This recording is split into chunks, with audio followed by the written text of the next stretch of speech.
What is well documented is the President of the United States came to Congress 4 months ago and said, we are facing a public health threat.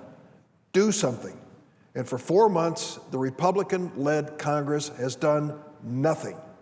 Nothing. Meanwhile, the mosquitoes carrying this deadly virus are on the march. This is a report from the New York Times from last week, which I ask consent be placed in the record in its entirety.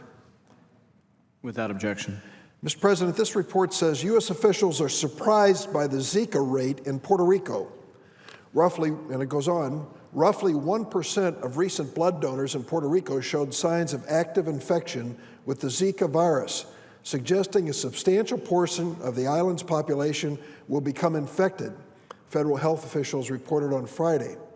They will go on to cite the statistics here that have been analyzed by the Centers for Disease Control and Prevention. And here's what they concluded. Based on prior experience, Dr. Williamson of CDC said he would not have expected so many Zika-infected donors until late June or early July. The CDC has estimated that as many as a quarter of the island's 3.5 million people may become infected with Zika virus this year.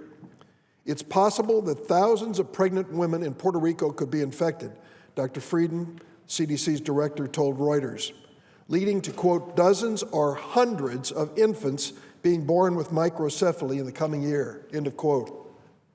Mr. President, what is the Republican majority waiting for in the United States Senate?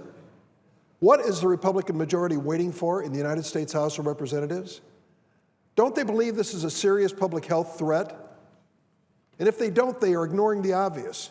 Evidence given to us by the leading public health defense agency in the United States of America, if not the world. Over and over again, they tell us this is a deadly threat.